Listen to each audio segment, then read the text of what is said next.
Russell Brunson, author of this book. But that's not what his main claim to fame is, as much as I love books. His main claim to fame is building ClickFunnels. 3 years ago, it was at $0. Now it's doing $100 million. And it's got 55,000 clients paying. So for all of you who, by the way, I'm gonna give away cash and this little iPad mini 4, 128 gigs. So pay attention because we're talking about 4 secrets that you need to know. 5 secrets actually. So before we get too far into the secrets, I just want to ask you something. By the way, let me do my introduction, just so they can cut this in. Welcome to the Ty Lopez Show. All right, that's all we have to do. They'll cut the rest out. So, Russell, take me back. 3 years ago, you decided to launch this company called ClickFunnels, which are you now number 1 competitor with Shopify? I think so. I don't know anyone else is even close, so pretty sure. And you did this, you have 5 kids, you live in Idaho. For all of you who live in smaller markets and you don't think you can make any money, you probably can.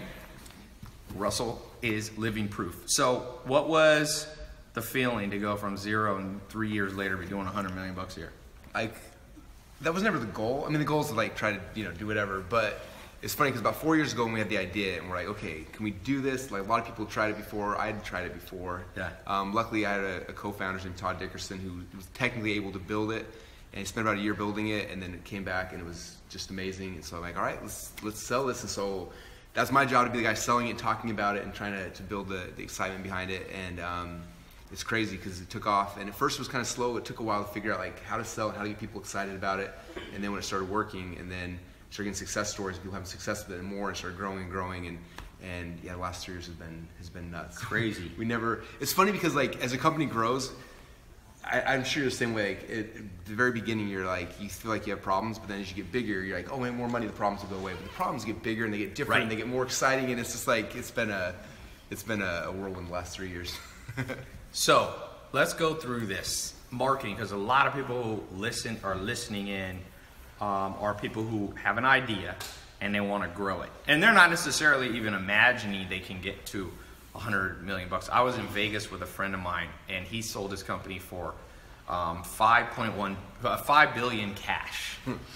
And I was just talking, we were having sushi, it was like a month or two ago, and he goes, he had no idea I would ever, in his cut of it, he was owned about 8%. He walked with $4.1 billion after cash. I mean, after taxes. Not bad, right? So for those people watching who can't even imagine, some people are going to become a lot more successful than they're even imagining. What's the number one? Let's try to put these in order. We're going to give 5 marketing techniques. And what you told me, we were just eating some food here in the kitchen, and you were talking about like one of your secrets is not just selling a product, but creating a movement. Tell me about that. That's because that's really your I asked you, the number one thing you think is responsible for growth, and those of you listening should emulate. You've written this book called Expert Secrets. You got Robert Kiyosaki on the front cover recommending it, and the underground playbook to find your message, build a tribe, and change the world. So why do people need to build a tribe? How do you do it? So it's kind of funny because when we were launching ClickFunnels, and I look at in the world that the market we were going into, there's a lot of competitors, right? Mm-hmm. And all of them are like, they're brands, but they're kind of nameless, faceless. They're just brands trying to do this thing, right? And I remember about that time I went to a network marketing thing because I had some friends in it. I was like, I want to see how these guys do their stuff. I show up in this room, and there's like 4,000 or 5,000 people in this room. And everyone's getting on stage and they're crying, and I'm so confused. I'm like, this is a software company. Why are these people crying? And like person after person for 2 or 3 days, and I'm so confused. And finally, I look over to one of my buddies, and I'm like, and he said to me, he said, "You know what they're doing here?" And I was like, I had no idea, but everyone's crying. I'm confused. And he said they didn't build a software company. He's like, they created a movement. That's why people are here. That's why they're coming. And this is time. So you're saying they built the movement before they even branded this concept? Yeah, well, as they were doing it. And so we were launching ClickFunnels, and I was like, if we're just a software company like everybody else, then we're a commodity, right? And if you're a commodity, then it's like everyone's fighting for like the lowest price, and eventually you price yourself out, and then it's just like that's how a lot of businesses happen. And I was like, we need to build something bigger where people are part of this movement, and they're part of our tribe, and they feel like they belong to this thing. And so about that time we were launching ClickFunnels, and again, at first it didn't take off like I thought it was. And remember about 2 or 3 months into it, I did a presentation about a concept we call funnel hacking, which is like, you find somebody else has a funnel, you look at it, and then you model it inside of ClickFunnels.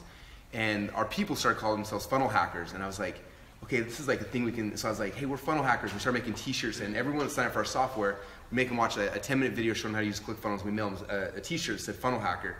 And all of a sudden, all these people started wearing funnel hacker t-shirts. I got a message today from a guy in China who was at like the market, and he's like, I bumped into a guy with the funnel hacker shirt, took a picture of it, sends it to me, and it happens like all the time because this tribe, this culture, this thing we've tried to build has been huge. And what's interesting is, you know, right now, you mentioned before, we have 55,000 members, and I talk to them because every single week, almost every week since we launched ClickFunnels, there's been like the next ClickFunnels killer that's coming out, and everyone, I get all the emails from everyone forward, and like, oh, the competitor's coming out. And so far, I think it's been like 30 something that have come out, and all of them have kind of fallen by the wayside and didn't do much. You think that's because they weren't movements like yours? Yeah, well, I asked some of my members, I'm like, how come you guys don't try their software? Why aren't you switching over? And they said, because we're part, this is not your company, Russell, this is us, we're funnel hackers, ClickFunnels is our tool, like this is who we are. And they said, one guy I remember told me, he's like, I look at it long enough, I look at the ad in my Facebook feed just long enough to laugh, and then I scroll on because I know that I'm a funnel hacker and I'm part of this movement.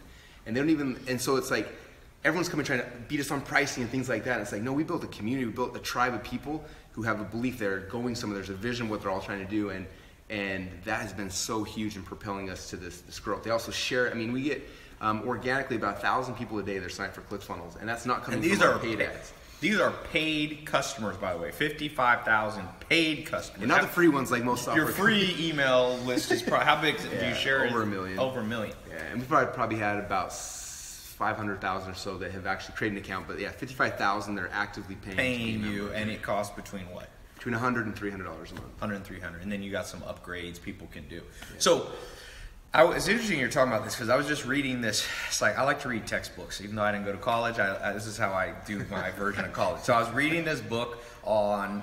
It's just a Dr. David Buss's psychology book. He's actually coming here tomorrow. It's one of the most interesting guys in the world. And he's talking about the rise of gang membership around the world. And he said it completely tracked the breakdown of the old family unit tribe, right? Gangs started to get big, let's say. I mean, there's always been some form of gang, but people want to belong to something. Mm-hmm. And so now if you could build a business, you see that with like Lady Gaga. She called her fans like wasn't it Little Monsters or something like that? And Justin Bieber, what do they call? Beliebers. Right? And that sounds stupid. When I saw that, I'm like, but maybe they're smarter than we think. And you had this thing, funnel hackers. And it's like, what should I use? Zach, what do we need to go? Thailand. Thailand? Thai tribe? No, I don't want my name in it. Because I think it's important, like you're saying, you didn't build yourself as the brand. Something bigger. In fact, so one of our top success stories I talk about in the book a lot, it's a fitness there. She's in the weight loss space, and her last name her maiden name was Tool. So she always was Tool Time Trainer, and it was tough because people didn't self-identify with that. Right. And so she heard this the first time. She was at an event we did, and on the flight home, she's like, I need to change this to something that that my people will associate with. And it was tough for her because her business at that point had been her name.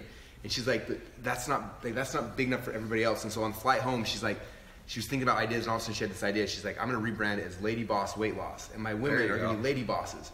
They went home, they completely deleted their whole business, which was doing well, rebranded it, launched this thing called Lady Bosses. And if you look at her movement right now, they have over 100,000 women who have purchased their programs, who are in this thing.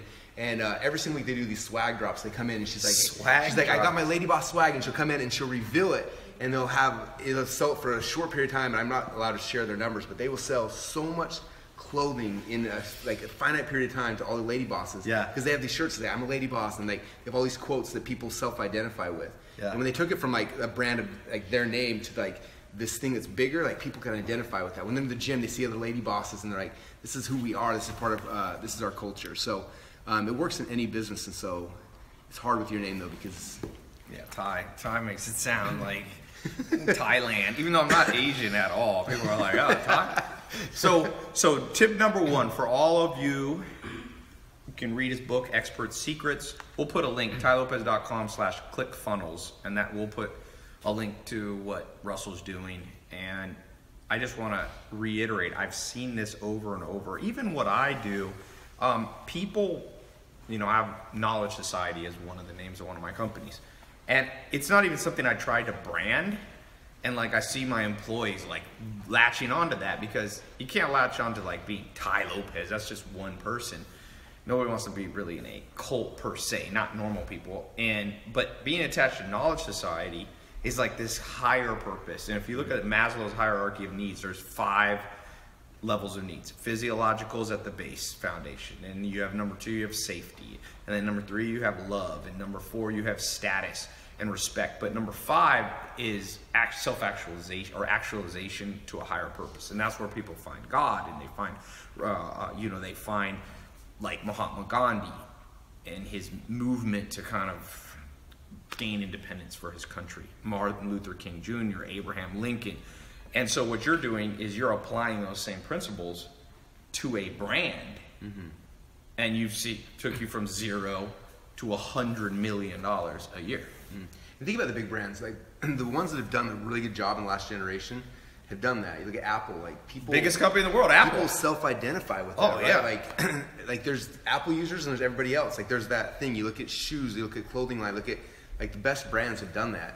For some reason, most businesses, like, we don't think about that. Cause like, oh, well, I sell this, or I'm a financial planner, I'm in real estate, or whatever. But it's like those who start looking at the pattern. I'm a big pattern guy. Like you see a pattern, it's like, okay, now I know the pattern. How can I amplify that? So we realize this is the pattern, and the book goes through like how to create those movements. But you understand the pattern, and it's like, okay, how can I do this in my business? And when I became aware of it, then it's like, okay, now I know what it is. I can amplify this, and I know these are the pieces of how to make this movement happen, and like what are all the elements of a good movement, and then how to be the leader of that movement, and what are the things when you understand it, you can amplify it.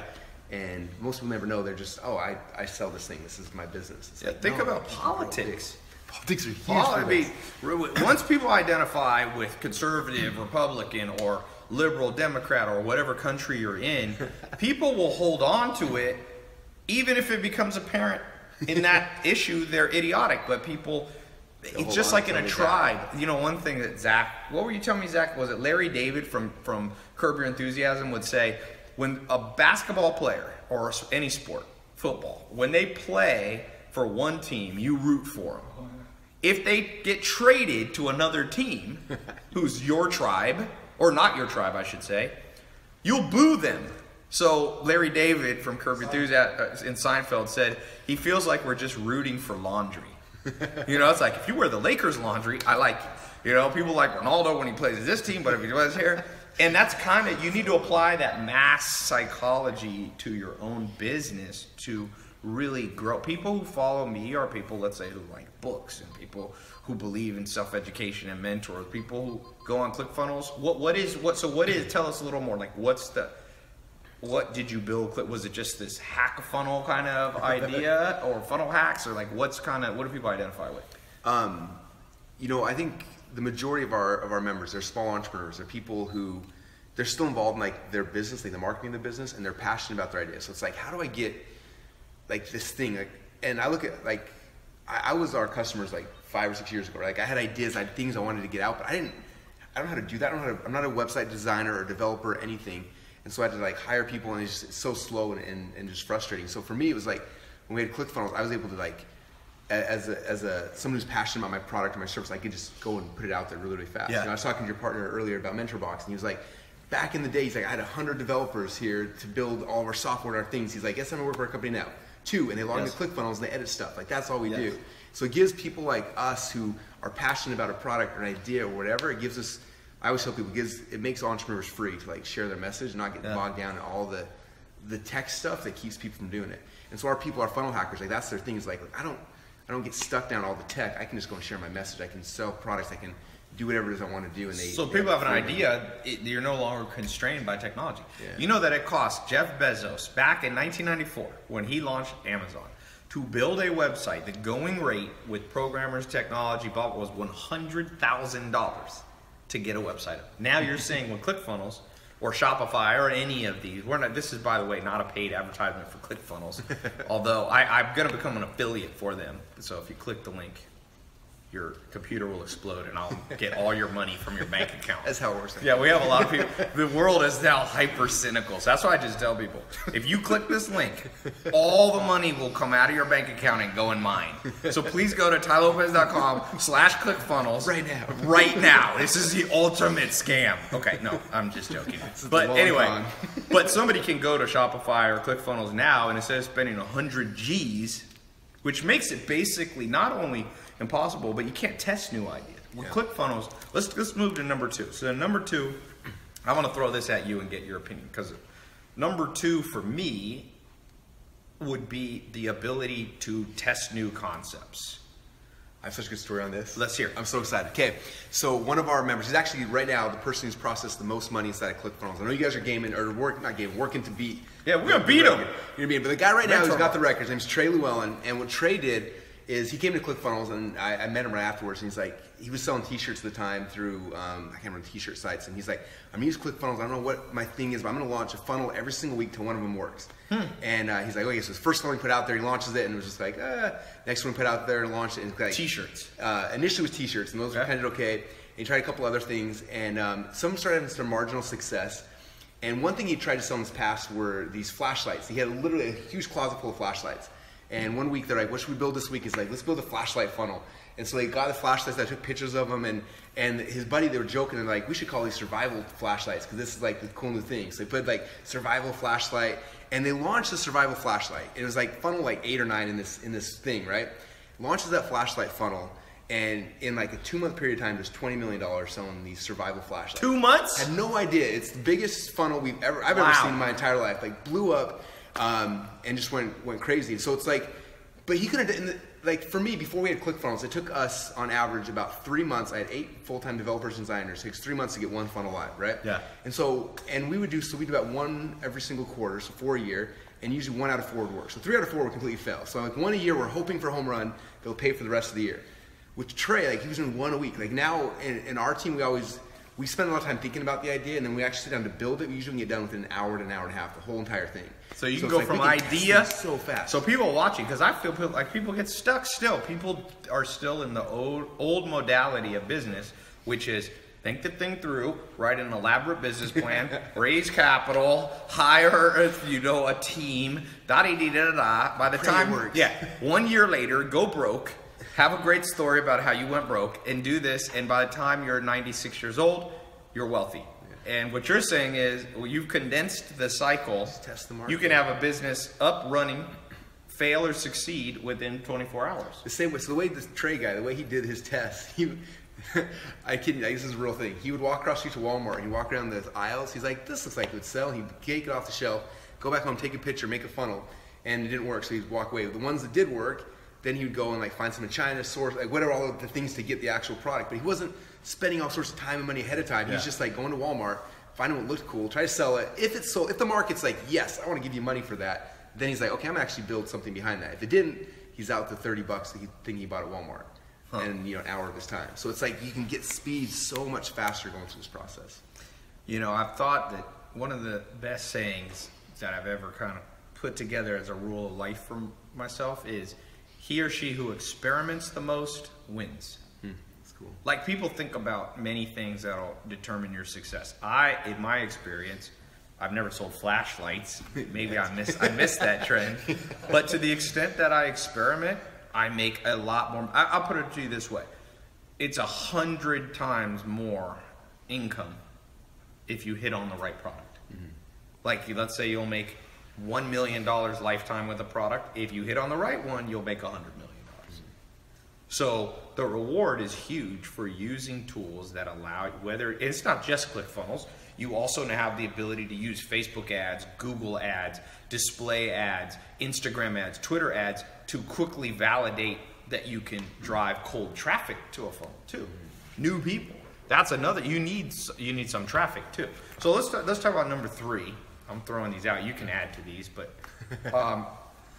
what is the marketing technique hack besides, we talked about creating a movement, which gets virality, meaning people tell their friends, and then your business grows, just word of mouth. But have you done any paid advertising, and what have you learned about that? Yes. We do a lot of paid advertising. What's interesting. I like how you're know. a mad scientist. There's so many fun stories. I love this. It's kind of late at night too, so maybe I'm just tired. I don't know, but I'm excited. He's delirious because he's in Idaho time. Yeah, this is like 3 in the morning. No, I'm just kidding. So I'm gonna tell a story that kind of sets this up though. But so when ClickFunnels launched, started growing really fast, and what's been fun is we've had a whole bunch of VCs that have come and try to give us money, and we haven't taken a penny on. We don't want to, but it's always fun to like let them come talk to you and tell you what they think you're worth, because it makes you feel good about yourself, right? So you guys come and talk to us. And so we're at lunch one day, and one of the VC guys is asking all these questions on our numbers and trying to put them out there. And he asked the question, the same question they ask every single time on Shark Tank, right? Cuban's always like, so what's the cost to acquire a customer, right? Every single time on Shark Tank.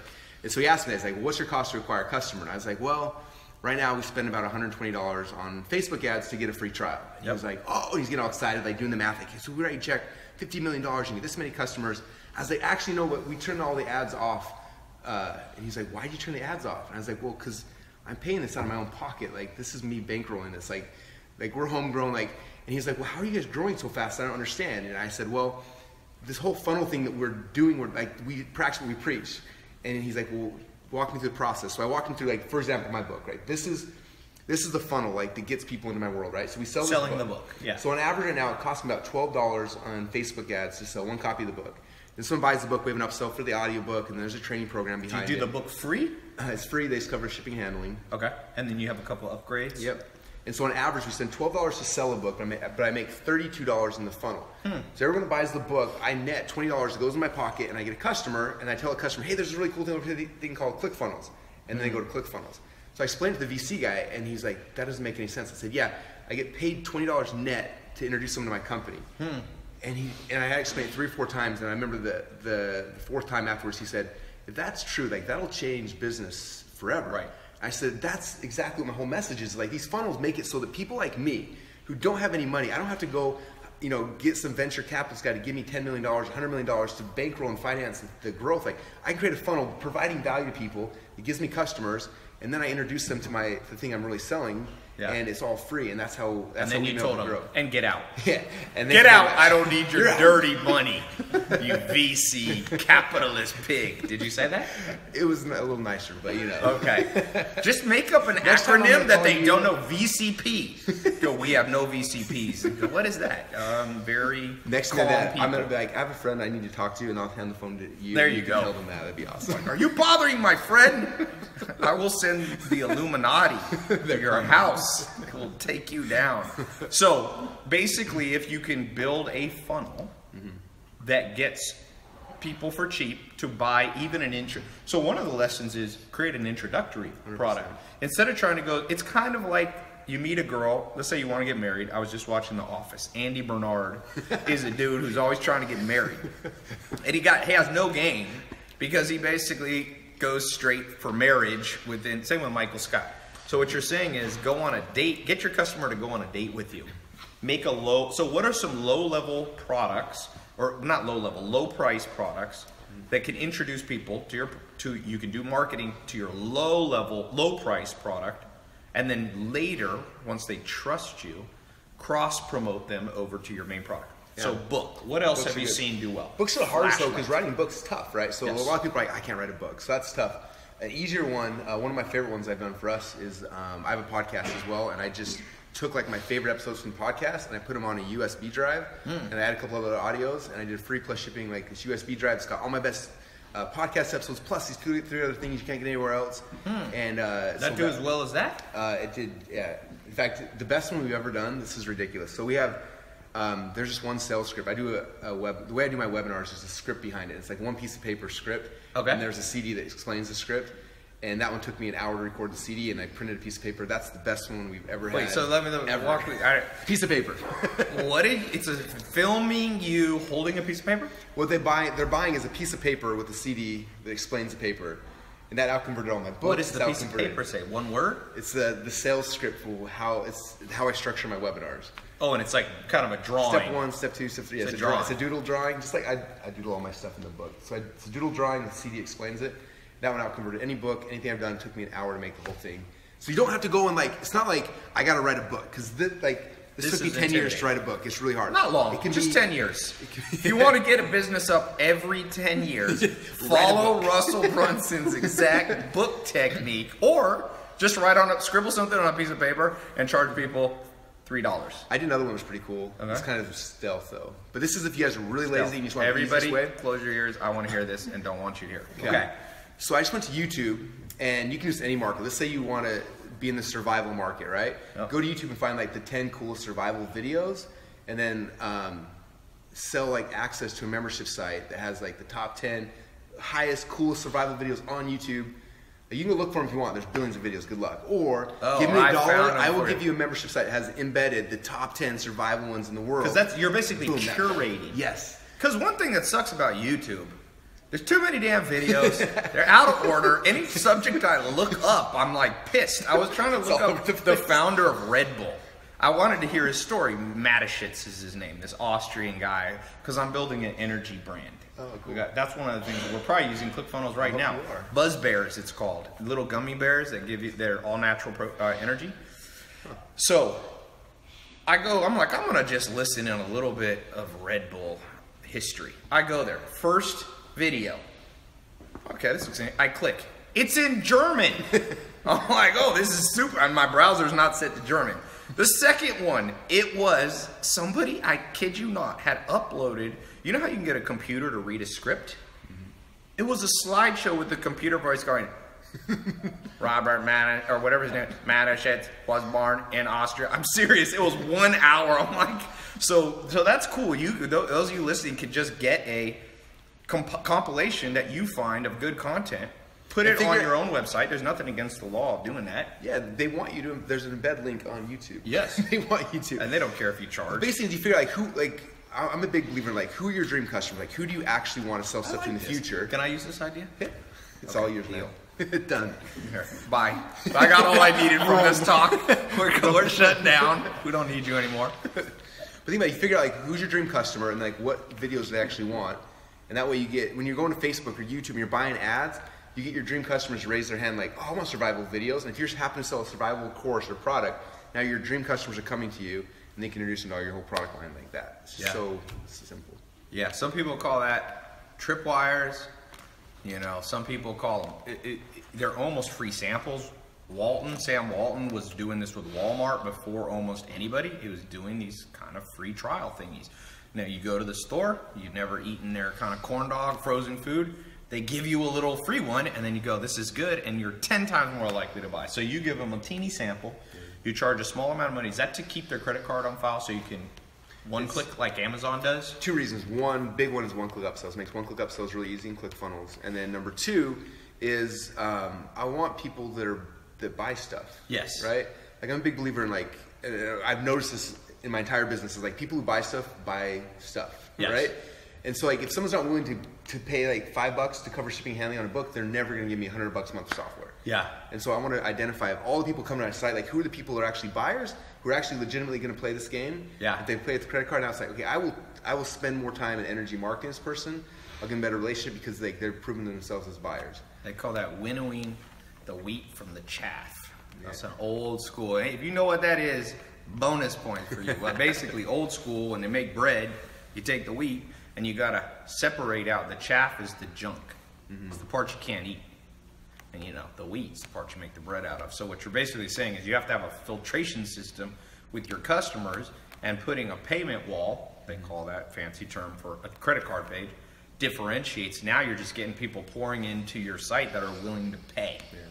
And then they get this in the mail, and for my business, they read it, and all of a sudden like, they build a relationship with me, they understand like, the movement we're trying to build, they understand like, oh, this is why I need a fund. Like, just so many good things, like to educate and indoctrinate people up front, and then when you have so it's 259 pages. It took you only 10 years.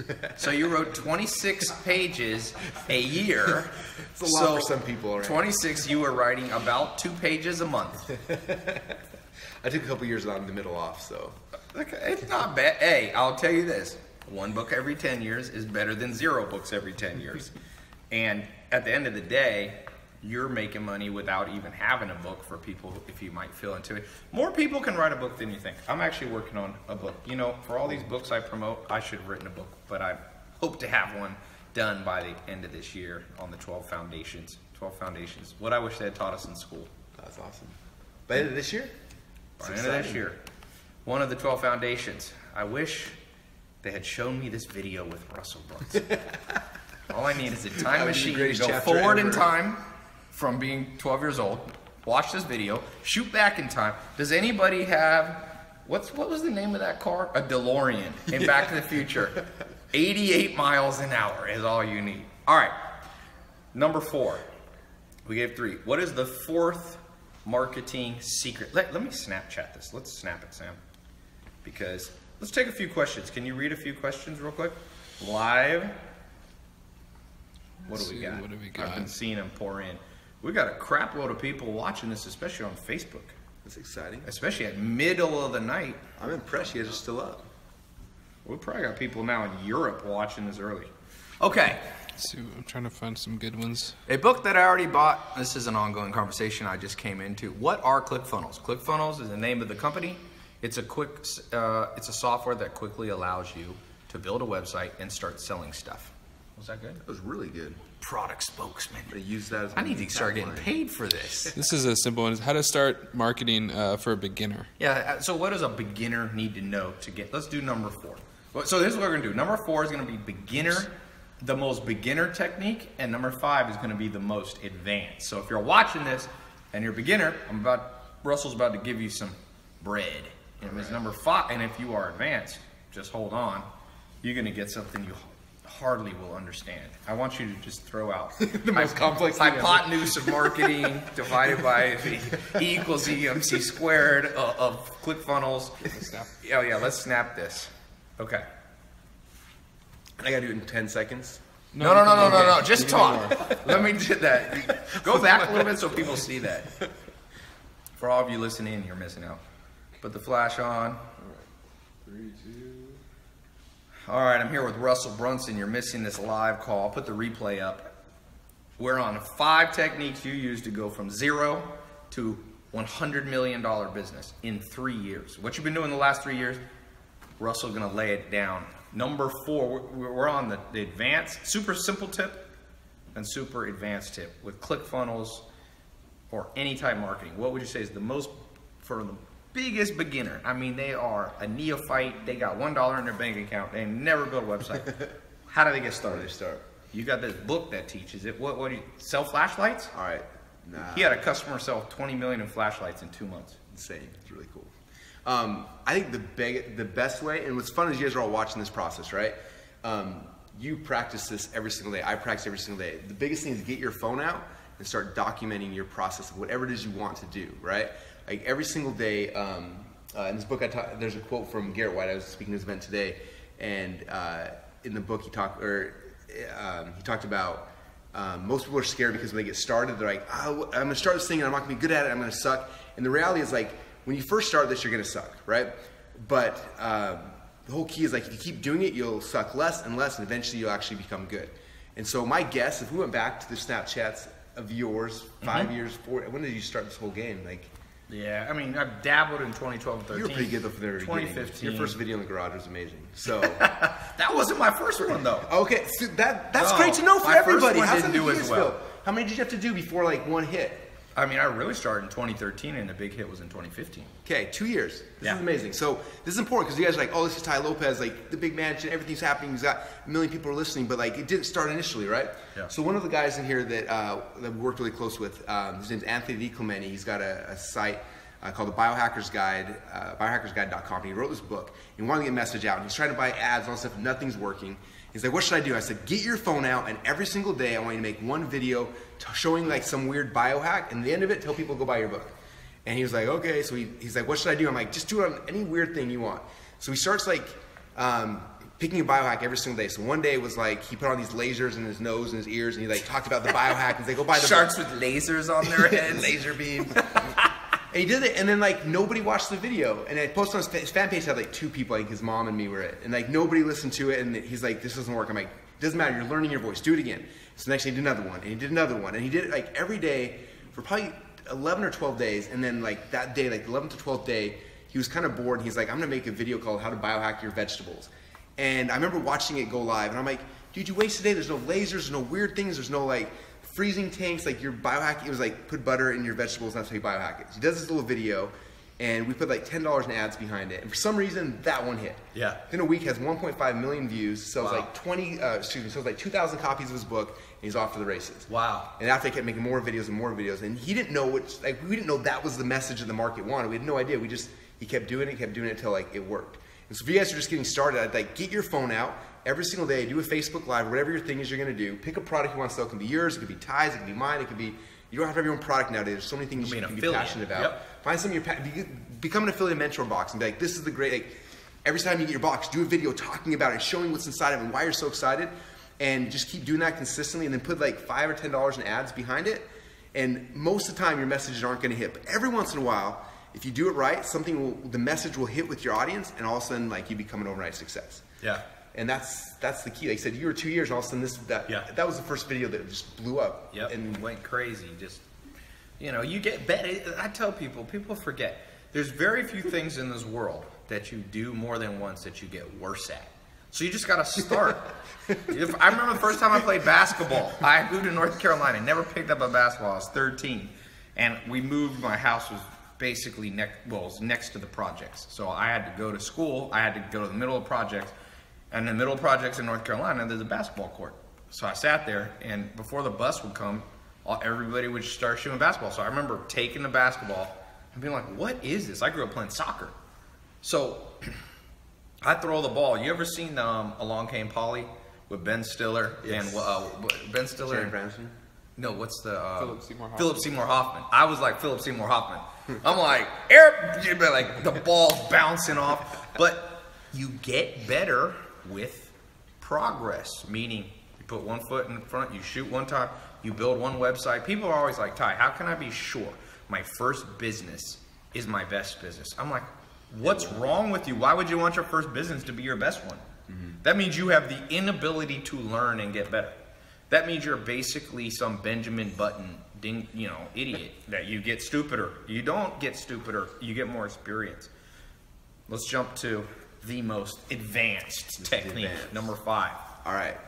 Okay, so this one, you asked me when we were eating dinner over here, you said, how big is your sales team?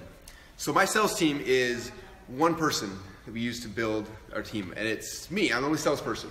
So I didn't build a whole sales team with thousands of salespeople like a lot of big software companies do.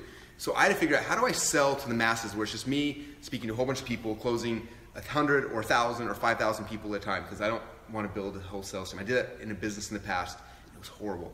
And so I had to figure out, how do you sell to masses? And I didn't know how to do that for a long time. I had to learn. I went to seminars, I spoke on stages, and did a really bad job of it, and kept like learning how to speak and actually sell in a big audience.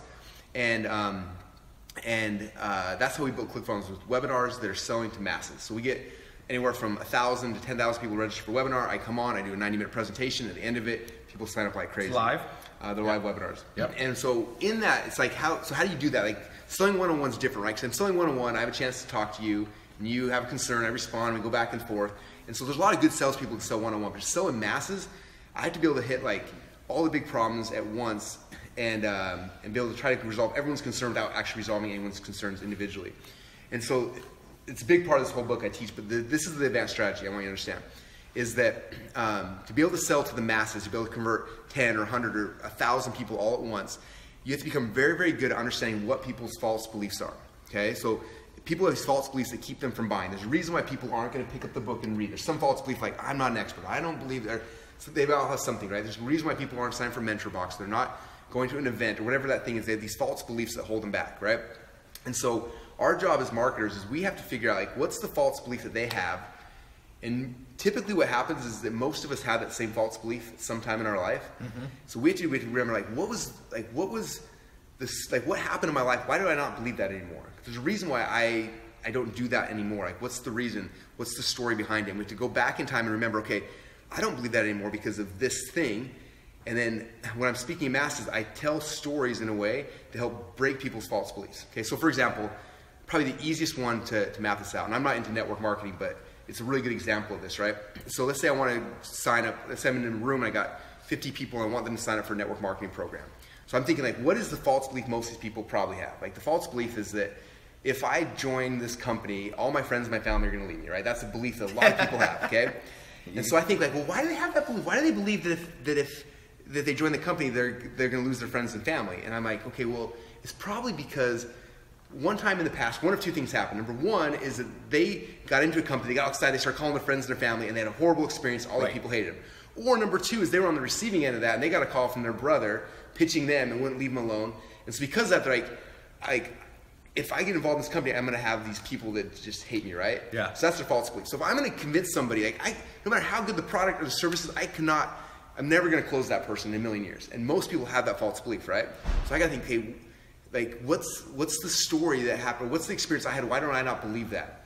And I was talking to some of this big network marketing, one of the guys in our community, and he told me the whole, because I asked him, I'm like, so that's your audience's false belief. Why don't you believe that? He's like, well, I did believe that for a long time. I was like, he had the same false belief. So tell me why that's no longer true. He said, well, I joined a program, I had a really bad experience and lost my friends, and all the people would stop returning my calls, so I left. And a little while later, I had a friend, and he told me that you could generate leads online of people that actually were interested. He's like, I put up ads, and they raised their hand, and then they would fill out a form, then I would call them, and he's like, everyone I called was excited to hear from me because they just asked me to call them, and then they sign up.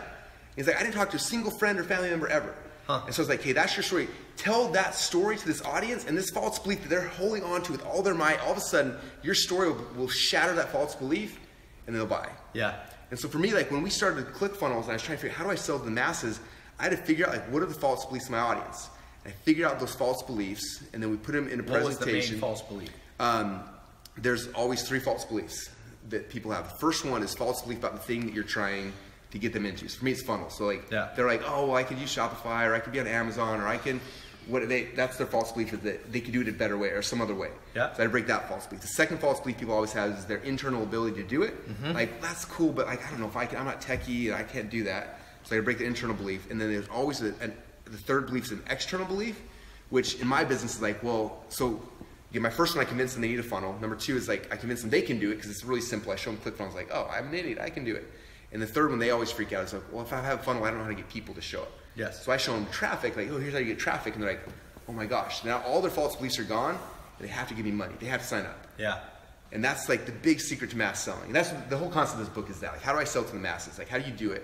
And it's understanding your audience's false beliefs about the thing you're trying to sell them, their internal ability to do the thing you're trying to sell them, and then the external fear they have that could be like, that they can blame on, like, I can't do it because my wife won't let me, or because I don't have traffic, or whatever that external thing is. And you think that's the same in anything? Everything I've done. So out of our 55,000 members, I would say, man, probably 15,000 or so are selling in the masses this way, through webinars, through Facebook Lives, and what they do is they figure out the false belief about the thing they're selling, internal or external.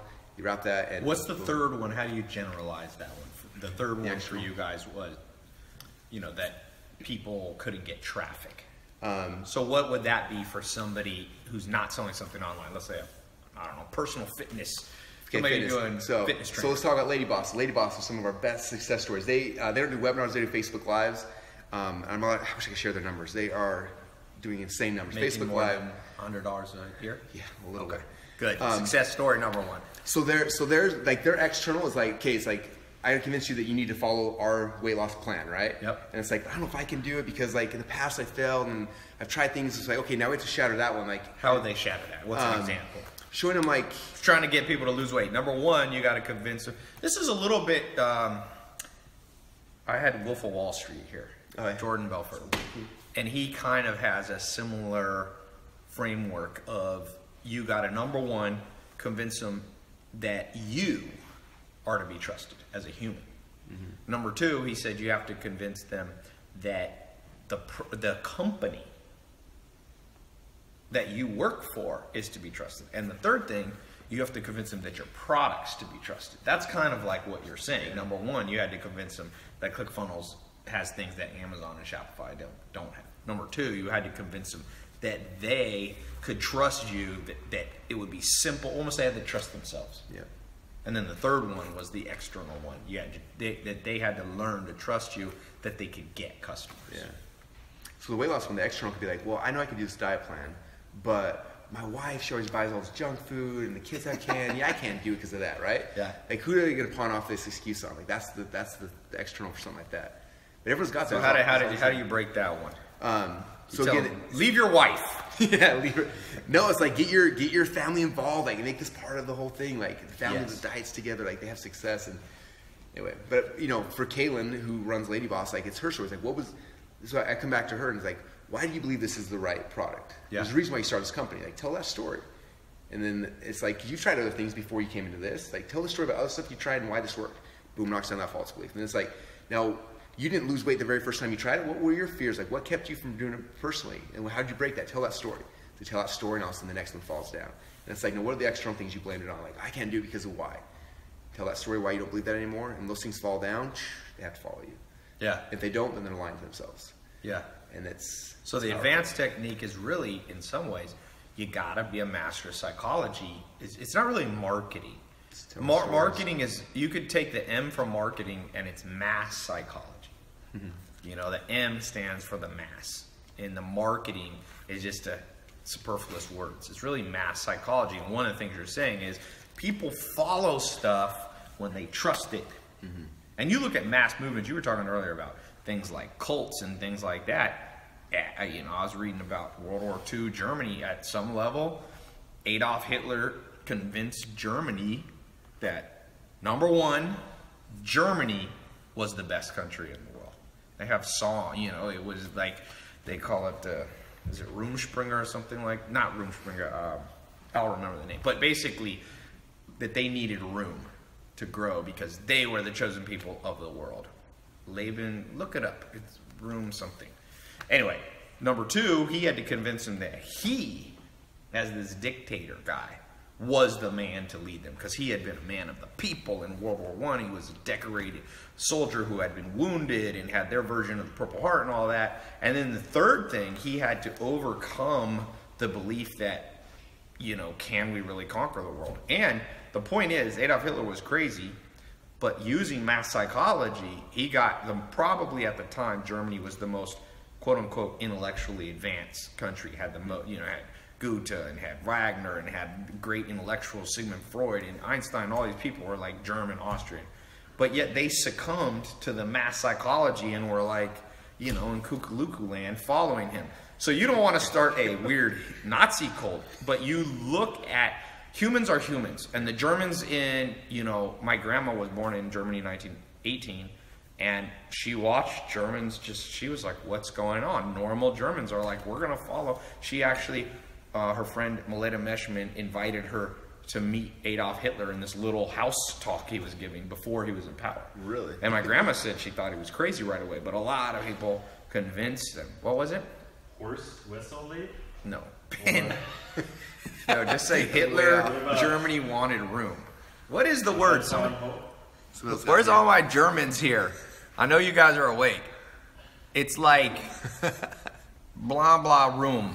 I think it's, or man, now I'm stuck on a stupid point. Yeah. Lebensraum. Thank you. Thank you. Lebensraum. Believe it or not, I actually kind of know German, but not so well. As you can tell, my German's rusty. So, let's just give a couple bonus things, and I saw some questions going. I want to answer. I want to get your opinion on some of these questions. Let me see if I can pull up the one that I saw. Yeah, the word is Lieberum. There we go. Russell is my hero. That's the only German I know. What do you think? All right, great question here from Tom on YouTube. What's the biggest trend for 2017, 2018 that you think people need to catch? Selling flashlights? No, that's fine. No, just kidding. You know what's interesting is we just did recently in Clickfunnels, we went and we have 55,000 customers. We have a couple million funnels. We have a million plus visitors a day that are coming through our servers. So we have the ability to see tons of data. And what's interesting is just in the last year, it used to always be the majority of people came from desktop, and they got bigger, bigger, bigger. And right now it's like, I think almost like 58% now of all the traffic in the whole network is all mobile. I think there's 2% that are actual like iPads. Yeah, iPads ain't almost nothing. Crap. And then this bad boy. And so what's interesting, this is what gets me excited, is right now on desktop, you go there and you want to buy something, it's like find your wallet and you pull it out and then you're like trying to read the numbers and you're typing, and it's this huge process, right? That's what kills most sales, is like people get sold, they have to like find their wallet and then they're like, I'll come back later, and they never do. Okay? In ClickFunnels, the technology we're building out is so insane. Like if your phone has has Apple Pay on it, or your phone's an Android Pay, or anything like that. You come to a page, the order form will disappear, and there'll be an Apple Pay button there, and then you just click on a button with your thumb, boom, Buy. buys Yeah, it. that's huge. Wallet technology. It's insane. Even like your computer, And if you're using crypto and Bitcoin next. You gonna add Bitcoin? Oh yeah. I hope so. Every once in a while, you get this maniacal look to you. I get so excited. I'm not gonna talk about Adolf Hitler around you, man. He's starting to look. If you start yelling, or whatever. Where's Zach? Zach has an impression. Zach. Impression of me or No, he has an impression. He said he's one of his famous comedians. Said I never got why people are like this Hitler guy. He just said la la la la la. When you start to do that, you a little bit surprise me of this. I'll be careful. I mean, remind me of this. So, but what's cool, I think the opportunity is just understanding that, in fact, I was telling my team this week, it's like, we've always designed websites and funnels for like desktop, it's like 2 columns typically, right? And it's like, we're gonna shifting everything out to like singular columns because the majority are coming from there. Like, in ClickFunnels, you can design like, it's just a site, you click mobile and it shrinks down to like your mobile. Yes. We usually start here and we go here, but now we're gonna start Defaulting designing to the mobile. design there, and Yeah. then like, just look good on desktop because it doesn't really matter, but hopefully it does. Yes. But Always like, designed for mobile. That's been people. If you're late to that train, you are late to the game. About 3 years ago, I remember like 2009. I was at a conference. The guy's like, "Design for mobile," and I was like, "You're weird." And now I realized he was a forward thinker, and I was the weird one. You know what I mean? All right, let's take some more questions. Sajid says, "Yes, it's better to add Bitcoin." Ty, we would love to sponsor you. What is that about? sweet, send the money. Yeah, what is that? I charge $1 million a minute. What is the one and only thing you must have in your business model to succeed? The foremost, most important technique in building the overall business model. Is it marketing? Is it you got a good business partner? That I think is super important. In my opinion, business partner is huge. Man, there's so many important things. Good book on that called Working Together by Michael Eisner. You'd be surprised what percentage, large percentage of billionaires had business partners. Whether it's, number one guy for 18 years straight was not right now, but Bill Gates. He had Paul Allen, and then he had Steve Ballmer. You have Warren Buffett, who's been number 2 and on and off. He had his Charlie Munger, and you just go through the list. And there's been people who did it without a partner, but the majority of people ever. So that's my answer. What's your answer? I think I want to double down on that. I think it's huge. I had a lot of businesses prior to ClickFunnels that marginally did well. It wasn't until we did ClickFunnels, and it was fun because like when we built it, Todd, who's my co-founder, who built the software, he was working with me kind of as an not really, but kind of as an employee, and we had that for ClickFunnels. He's like, "Hey, I want to do this, but I want to be your partner." At first, I had this fear of like, "Oh, but like this is my business and all these kind of things." Right. And luckily, I'm so grateful that I was like, you know what? I'm gonna do it. And I opened it up, and what's so cool is that like he then went and took that and it became his business. So it wasn't like 9 to 5, it was like it became his life. Yes. And then after we started launching ClickFunnels and we started adding people, instead of doing what typical people doing, like hire a bunch of employees, I think it was because Avengers had just come out and I love that movie, and now we got Justice League just came out. Did you wear tights? Did you run around with tights? I'm a wrestler, yes I did. So no. But I was like erasing that image from my brain. You in tights. Oh man. No, but I was like, we need to build an Avenger team. Like we can. And I read an article. I wish I'd have kept it because it was so cool. But it said that an A player is worth 3,200 times more than a B player. Yeah. That's Think about a 3,200 good times. programmer. Yeah. So I was like, let's just get get a handful of A players and let's put them and like that's going to be what we do. And so we started finding. I found Dave. I found John making his traffic. We found Dave. We found these people and we brought them in. And now we have this core nucleus of like this Avengers team, and all of a sudden it's like, boom. Yes. Like your partner, he asked me, he's like, so how many developers work ClickFunnels? And I was like, and I was kind of nervous because he just told me this last company had 100-something developers, and I was like, we've got 12. He's like, you what? So there's only 12 developers in ClickFunnels. I'm like, yeah. He's like, how's that possible? I'm like, we only have A players. Like we literally like that was the whole model. Is like get the best in the world, and they can do one good person can do the work of 10, 15, 20 other people. And so that's how we've done things. And so with programmers, they say one good programmer is good 30 to 60. I got one of my best programmers. I'm telling you, I can have 10 people working on a project, cannot fix the bug, and he likes Kentucky Fried Chicken. He doesn't live in America; he lives in China. And I'll be like, all right, I'm gonna give you $200 if you can fix this in 30 minutes, and I'll buy you Kentucky Fried Chicken. It will be fixed in 30 minutes. He's very competitive too, so I always like use reverse psychology. I'm like, his name's Winna. I'm like, Winna, you know, I've had these other guys working on it. they just don't have the brain power that you have, Winna. Do you mind doing this? And he's like, has to live up. He's like, I do have the brain power, so he'll fix it. And no, but I'm just saying, the magnitude, a good business partner versus an average business partner is like the difference between marrying Angelina Jolie, beauty-wise, and marrying, who do I say? I feel like I'm gonna get in trouble. I can't wait. Yeah. What's the next one gonna be? I can't wait.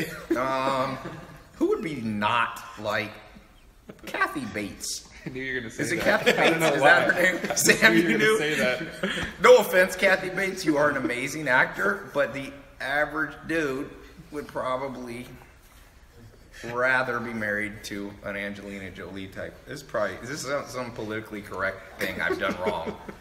I've done something wrong. I confess. I'm not bullying, and it's not because she's overweight. So don't accuse me of fat. I'm not part of this conversation. I don't know what you're talking about right now. So. Russell told me to say all of this. If you do not agree with what I just said, go to tylopez.com/clickforms. It redirects to his cell phone. And he would like a text and a call every hour on the hour to remind him of how much you're bothered by my statements. Thank you. All right, let's take another question. Someone said, ha ha ha ha. Let's see. We have a drink game campaign coming on Indiegogo. How about people who want to use Kickstarter, Indiegogo to raise money? You worked anything, and doesn't ClickFunnels help them at all on that? Because that's its own kind of funnel. Yes, I haven't personally done it, but I've seen some people do it where they use ClickFunnels not to sell the product, but for lead gen ahead of time. Okay. So they try to build up tons of pressure and excitement about their thing. So a lot of times they'll take their Indiegogo video or their Kickstarter video and put it on a ClickFunnels page and just get opt-ins, like pre-sell it. Yes. Build a huge list, build a big following, and then when their thing goes live, then they have this huge following, they can just push it right there and get a lot more traction a lot faster. So you can use it to generate free clients, free emails versus just paid. Yeah.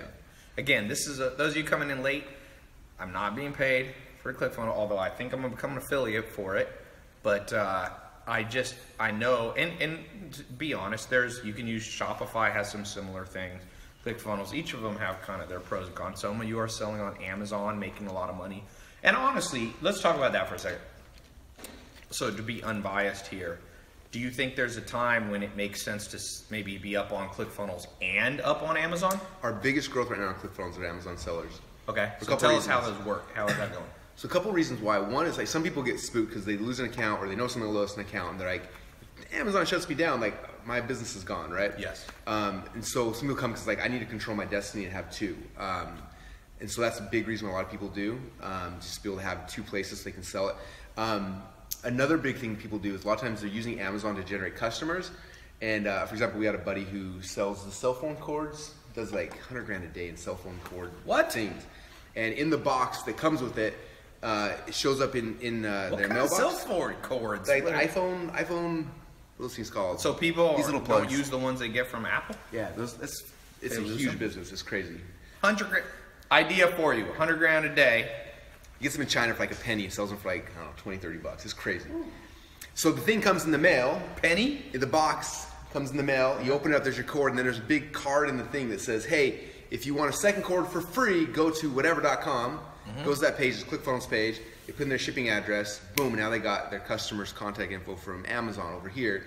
And now they're able to sell them all the other stuff they sell. They sell power banks. They sell all the other, that type of products. So using, because it's only a penny. Yeah. Oh, yeah. And what do they get in? They tell them you get another cord if you sign up to the email list or something? Yeah, you basically go to this page, fill out your address, they'll ship you a second cord for free.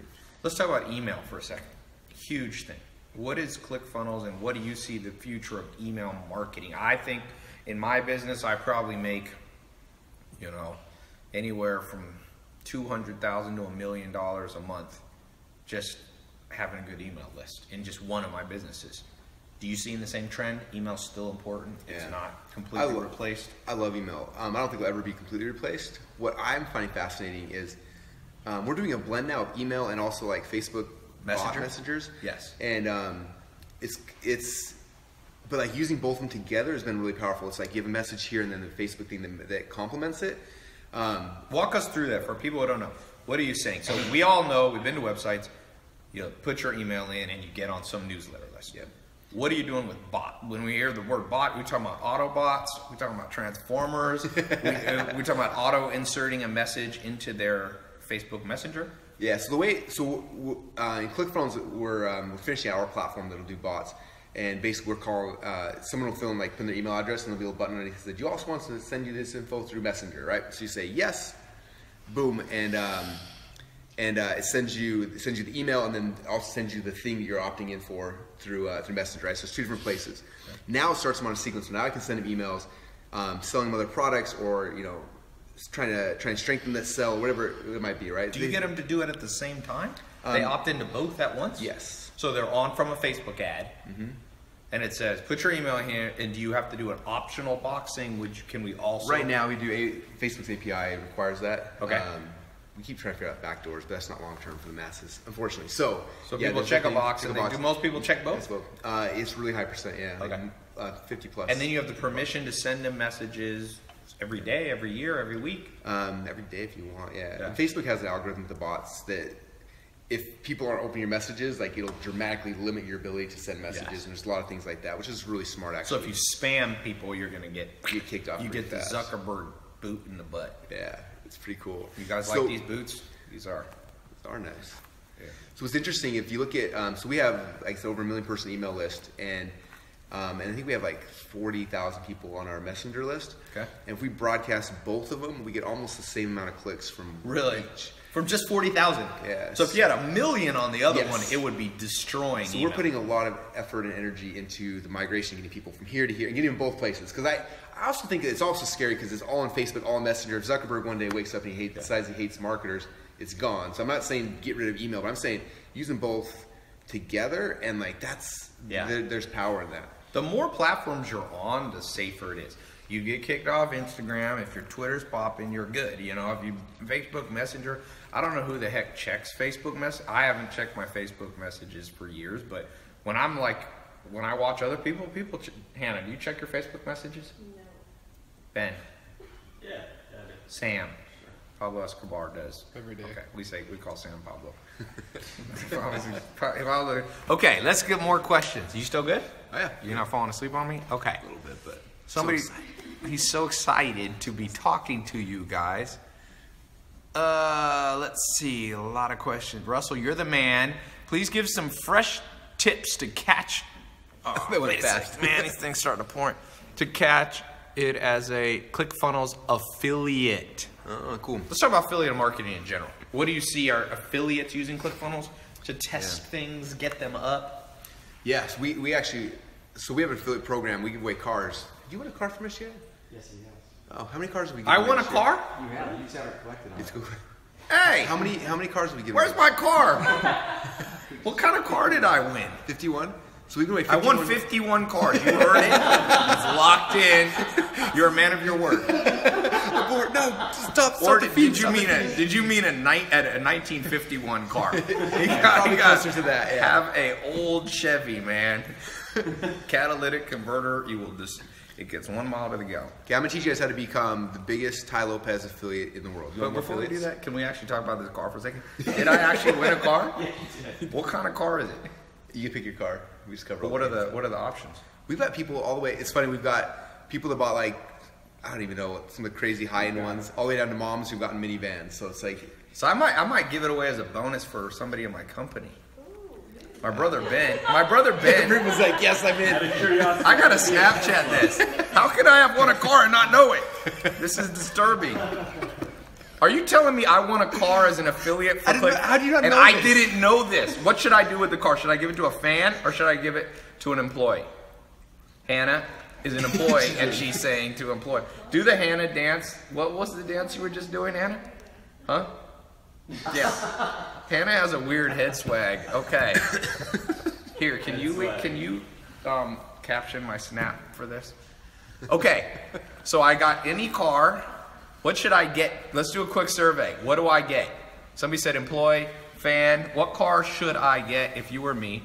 I can get any car within reason. Tesla Roadster. You must be my brother on here. Audi R8.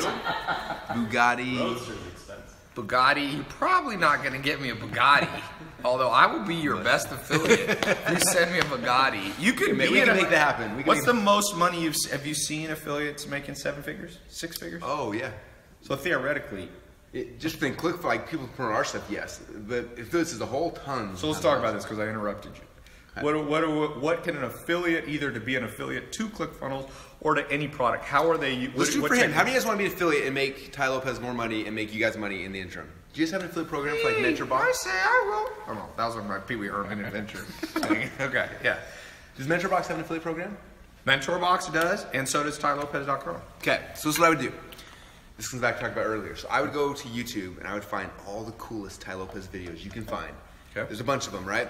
Find the ones that meant the most to you and probably like theme them out. So like here's all Ty's thoughts on cryptocurrency or all Ty's thoughts on whatever. And find the videos and then make a page that says, I'm gonna give you the top 10 Ty Lopez videos about cryptocurrencies. Put your email address in here and I will email you the top 10 videos I found. They're amazing.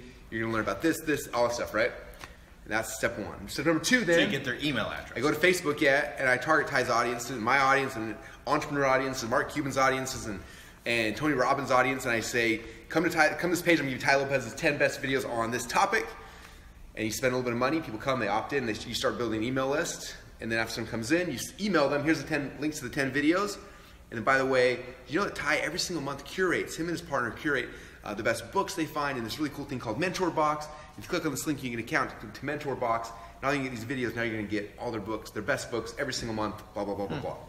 And now they're affiliates for you, and they've got a really unique offer they can go out there. The reason why affiliates lose is because they'll go and they'll sign for your affiliate program, they'll get their affiliate link for MentorBox, and they'll send the same link to everybody else on our sending, same ones you're promoting, everyone's promoting, and they can't be profitable because there's nothing unique about what they're doing. Yeah, you got to make some content. So you take, and what's nice about it, same thing I tell my people, I'm like, go to my channels. I have so much stuff I put out every single day. Find the stuff you like the most, package it, give it away in an opt-in, and then you can build a list and then sell my stuff.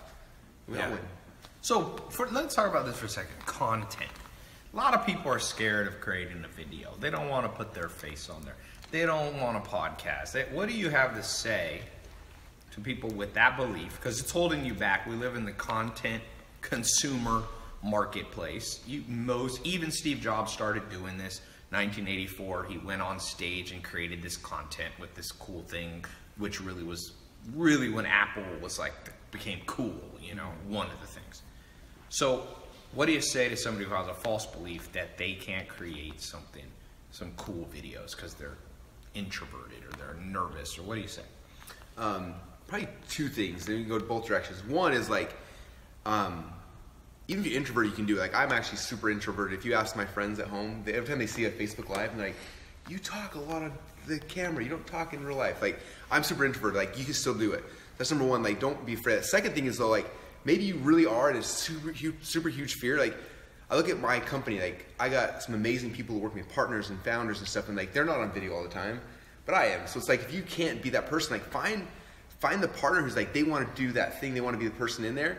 And make that the partnership, and that can work as well. Yeah, Todd Dickerson would have the code of ClickFunnels. He wouldn't have ever wanted to be on camera talking about ClickFunnels all day. Yeah. And that's I can't code, but I can do that. So we found each other and made it work. If you study Myers-Briggs personality theory, one of the Jungian psychology tests, it says in most cases introverts and extroverts are the best match. So if you're looking for a business partnership, if you can partner up, if you look at Warren Buffett, is extroverted. He likes to crack jokes. If you go to the Berkshire Hathaway meeting, he's funny. And then Charlie Munger, he'll turn to Charlie Munger, who's an introvert, and be like, Charlie, what's your opinion? And he'll go, I have nothing to add. Literally, that's what he says. There's 18,000 people flew in from around the world as they ask in advance, what's the next company you're investing in? How are you going to invest our billions of dollars? Warren Buffett will be like, well, when the tide comes in, you see who's swimming naked. Ha ha, the whole place laughs. Then literally he'll be like, Charlie, what's your opinion? He'll go, he literally eats peanut brittle and drinks Coke because he owns See's Candy Peanut Brittle and the largest shareholder, I think, at Coca-Cola. So, and he's mic'd up to 18,000 people in a studio, and he's such an introvert. Introverts are more likely to have very strict little habits. So he has a habit where he eats peanut brittle at 92. So you're listening. It's for 18,000 people. I'm like, this guy doesn't give a damn. So, but they're a great business partnership because Charlie Munger sits there and crunches the numbers, and he reigns in the optimism of an extrovert. So, your business partner is an introvert. Mm-hmm. My business partner, Alex, is visiting. And guess where he has been all day? Locked in a guest room in my house. He's like, I'm working on something. Don't bother me with humans. So that's a good partnership. Yeah. Okay, what other questions? These are pouring in. Somebody said they'll offer me 44 grand for the painting. No, I'm waiting for that thing to go up more. Which painting? The Brazilian one? Or that's one from Casey Bow from Brooklyn. Ty, oh man, I came through too fast. Already did a trend one. Where's the couch? You mean the couch that I had when I was broke in a mobile home? That thing probably fumigated and burned.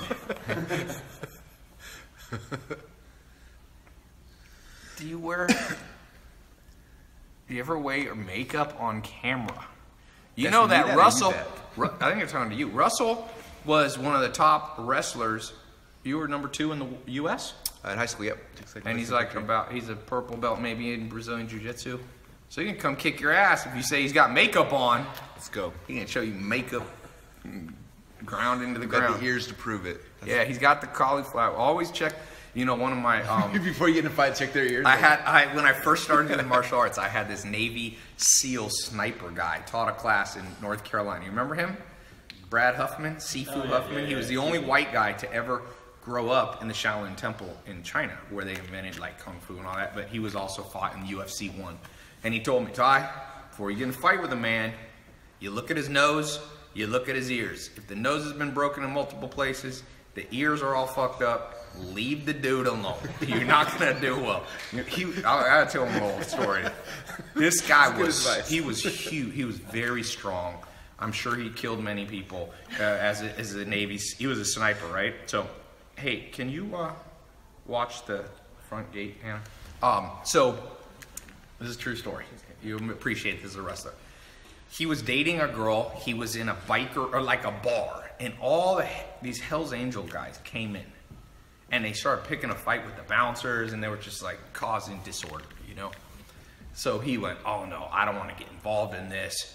So he went to the back of the restaurant. And he said they were picking fights with everybody. And slowly but surely, one of the big Harley's Angels guy made his way and kind of pinned Brad in the back. And Brad said, look, dude, I don't want to have to hit you. Back off. And the guy was drunk and kept coming. And he said, I hit him in the chest as hard as I could, okay? And there's this thing in Kung Fu. It's called iron palms. It's basically a very fucked up strong hands, okay? And he was like 9 iron palms or something. He hit this guy in the chest, and he said the dude fell over, and blood came out of his mouth, and he's like, I killed him. The dude just, boom, he fell on the table. So the guy went to the hospital. The ambulance came. And he said, I felt so bad, I went to the hospital, and I visited the guy. And the police, and it was self-defense, so he didn't get in trouble. The doctor said, did you stomp on this guy? And he goes, why? He goes, this guy's so messed up inside that I thought you were on top of him stomping. He's like, no, I hit him one time in the chest. And he goes, well, one good thing, you hit him so hard, you burst, he was about to have, the guy would have had a stroke or something. You burst a vein in his head, but luckily we caught it, and they became best friends later. Literally. But the moral of the story is, if a 260-pound guy says, don't pin me in the corner, and his ears were destroyed, his nose was messed up, and he says I'm a former Navy SEAL, you are about to visit the hospital, my friend. So whoever said he has makeup on, I challenge you to say that. Go to a Clickfunnels event. When's the next Clickfunnels live event? March. FunnelHackingLive.com is the next event. What is it called? Go? Funnel Hacking Live. Funnel Hacking. All right, we're going to wrap up here in a little bit, but we're having fun here. Okay. Ty, asked Russell to give a quick breakdown of how to get started with Clickfunnels. Hey, let's do something real quick. So, by the way, for those of you who are in my new program, How to Make Money Online, what's the link to that? I'll announce that. Russell just recorded some beginner and advanced stuff on how to get up, 10 minutes? Yep. 10 minutes, you can be up with a website. So that's probably the best place because he needs to write the whole stuff down. Let's talk about copywriting, somebody's asking. How can people make their website, the words matter? Like it needs to say something awesome. Yeah. You know, it's funny, we actually have I have a partner, another partner we found. She can come in here from the kitchen.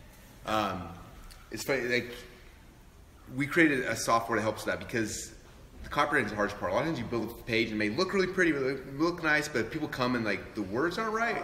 Yes. Like no one's gonna buy. Like that's what it all comes down to. Like the funnel doesn't matter without the right words, the copy that converts people to buying. And so I have a partner, his name is Jim Edwards. He went through like all marketing advertising for the last 100+ years, and he found like all the best converting headlines from all the way back from like the beginning of copywriting, like Gene Schwartz and Gary Halbert, all these people, and combined all these things, put it in software. Basically, you could type in your product name. It's like, I sell this.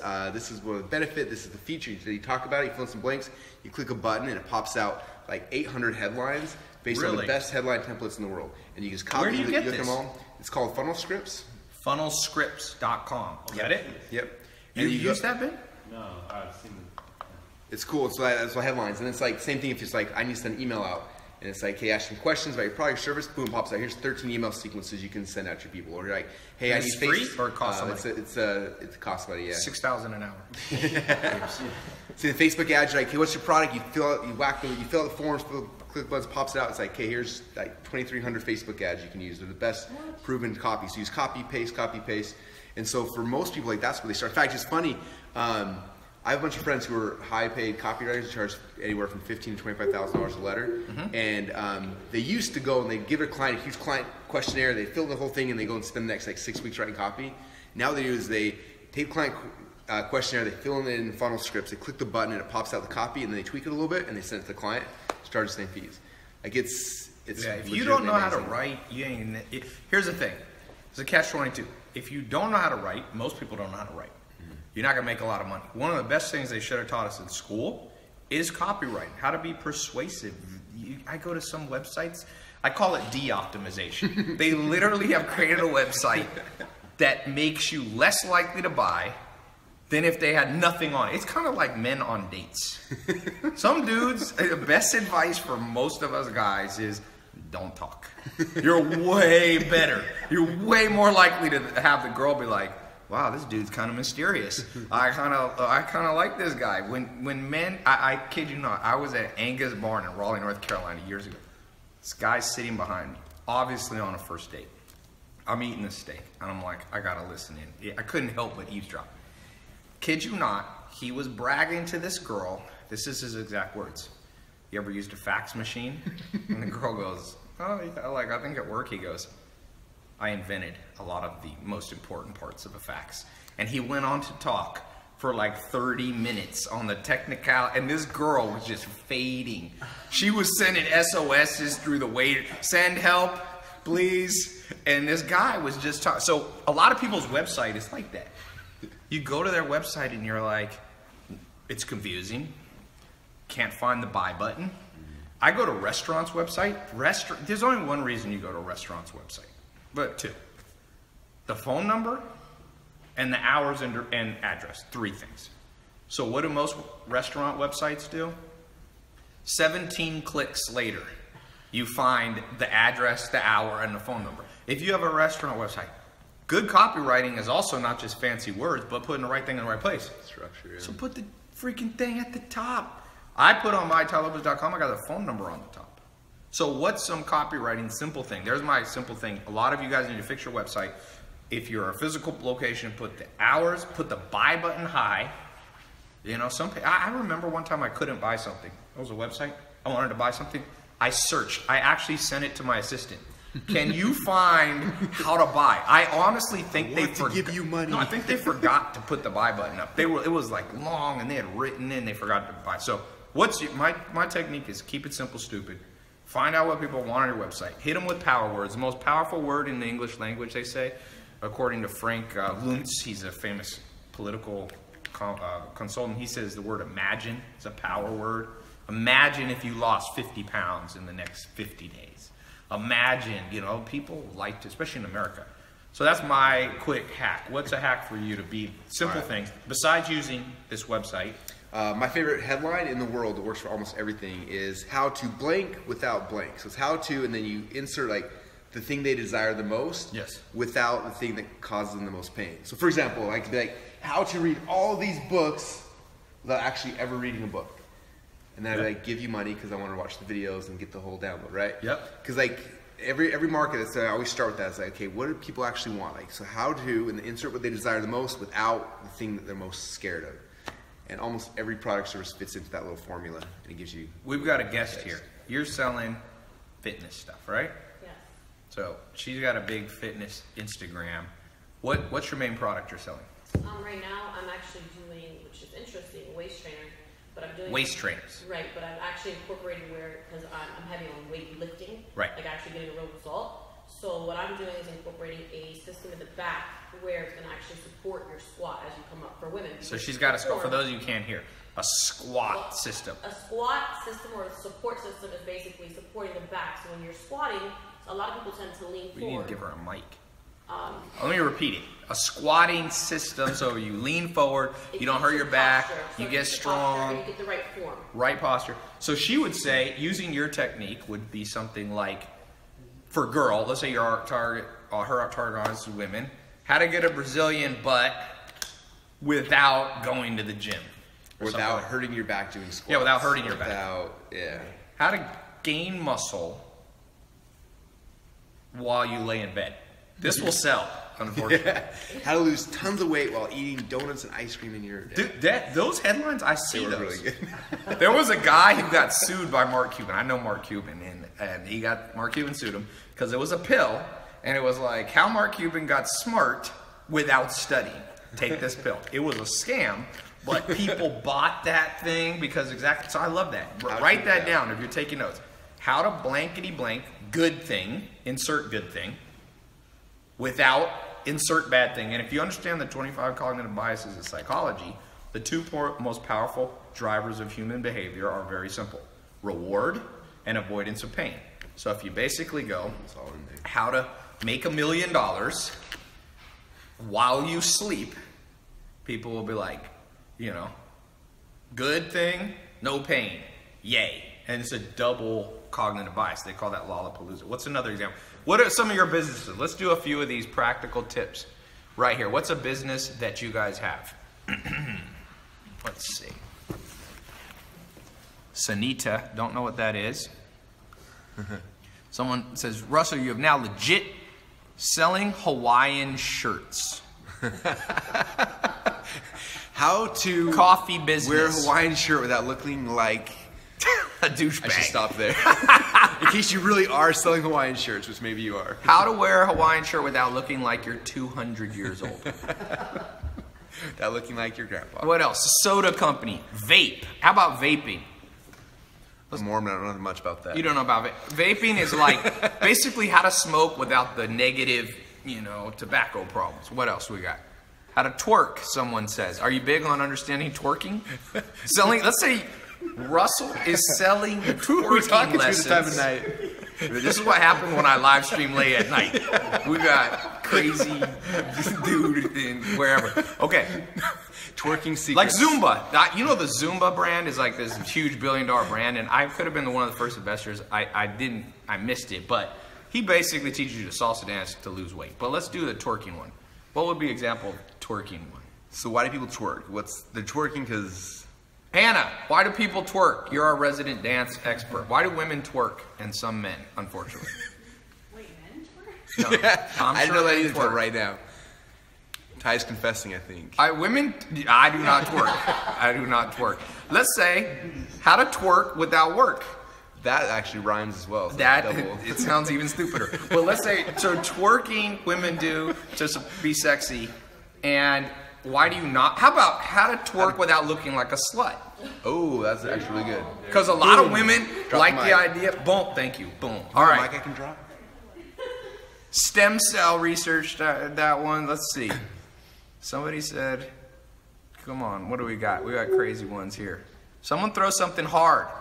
We're going to do this to close up. We're going to do an actual case study of how How to Russell sell weed without going to jail. how to sell weed See, without works for going to everything. jail. Sell actual weeds. Go in your garden, the big secret. pull up weeds, put it in a bag. You may get killed by the Mexican cartel for selling fake or some tweaker. But okay, let's do actual. I'm gonna pick one of you. What's your actual business that you're trying to get off the ground? And let's talk about this. Apparel store. Be very specific. Things like apparel store is a little bit too broad for us to give good advice. Fashion store is too broad. Be very specific. Elder care, coffee store. That one's not bad. Landscaping business. Delivery. How to throw conferences. How to have a social media marketing agency. Let's do that, because I have a lot of I have a course where I've taught over 20,000 people how to build a social media marketing agency. Okay. So they're offering social media to end clients. to businesses. They go around to businesses, they charge $1,000 to $10,000 a month. And we're gonna actually put this, remind me, Adrian, we'll cut this video right here. We'll keep this in, but we'll also put this in the social media marketing course. Cool. So, how do they get customers using your techniques? So if I was going to a business owner, Yep. and what do they desire most? They want customers coming in their place, right? So how to get, Doctors, let's say doctors and dentists. They're gonna Okay. specialize, or in restaurants. Okay.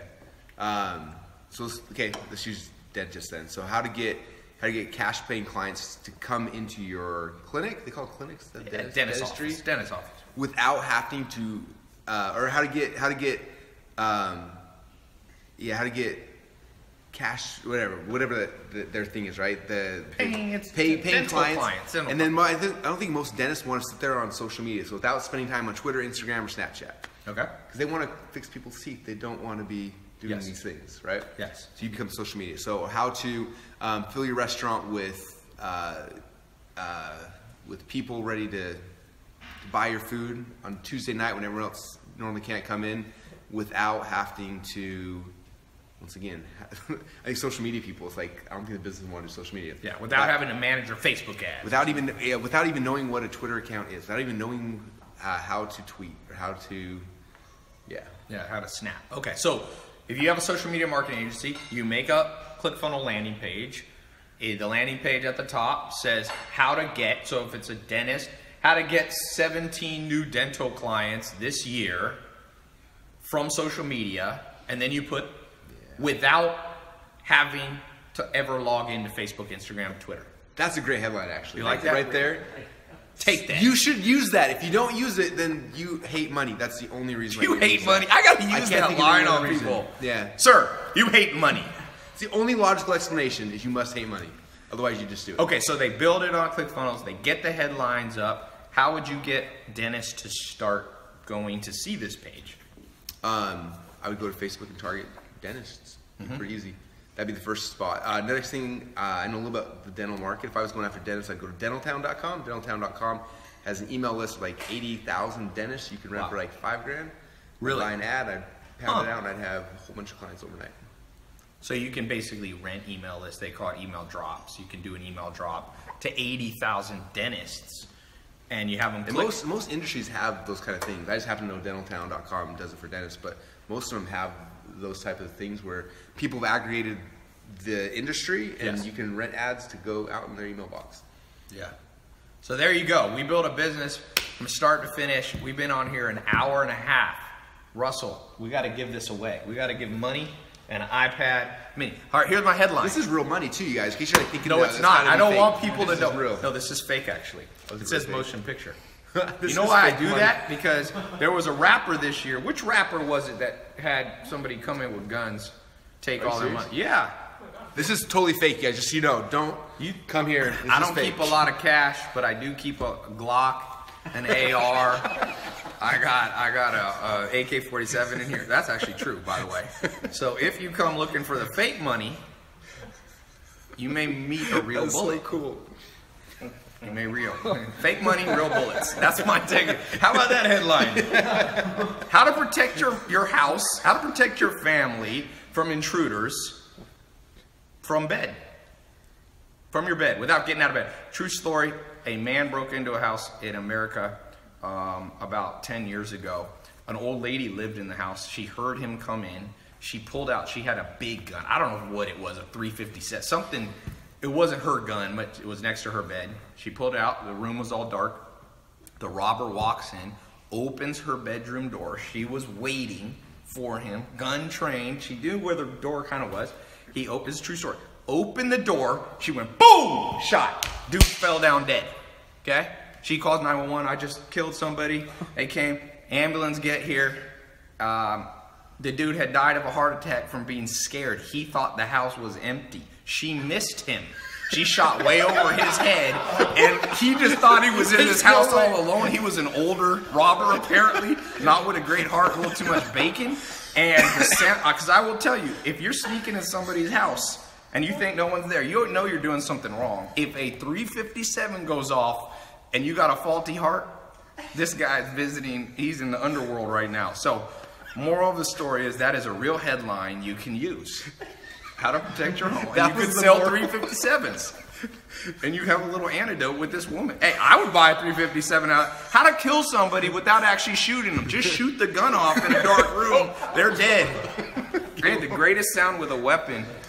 I have shotguns. Where stories come from? This is amazing. I read a lot. 12-gauge shotgun. Just click it. They're out of your house, man. They're out. Most people know that sound. That's a universal sound of get the fuck out of here now. Okay. You like this story? I love it. It's a little weird. It's late night, but this is the late night. We should make, I really need a late night show. I talk so much better late at night. What is wrong with me, Ben?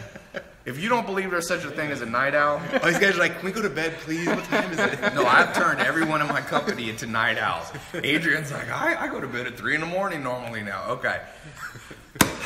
Here we go. You're going to get a fake stack of $10,000 worth approximately 50 cents. Or an iPad. Dude, we should start doing that. This is the dumb. This is, you know how they used to, like, if you pick the wrong door, you get a goat? You get the bad. You get a goat, or you get the real iPad. This is an iPad mini 4, 100. Now, I'll give you guys $100. Okay, I'm going to pick a question for those of you who've been listening. We had a lot of people on here for late at night. That's amazing. I bet you Facebook's going to be about 60,000 people watch.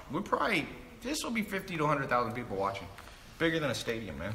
And with the replays, we'll hit a lot. Okay. Here's my question. First person to answer it gets second prize. Second person, it's kind of counterintuitive. Second person gets first prize. The question is, what is the product that Russell Brunson's client on ClickFunnels used to make $20 million in 2 months? Okay, tell me when. Wait, we do a little thing. We got to pick the phone first. This is for the $100. All right, you're the guest. Tell me when to stop. Stop. No, you're not the guest. It's a woman. Oh, sorry. We're going back to you wearing makeup, Russell. Okay, this is Twitter. Somebody's gonna win $100. Tell me when to stop. Ready? Yep.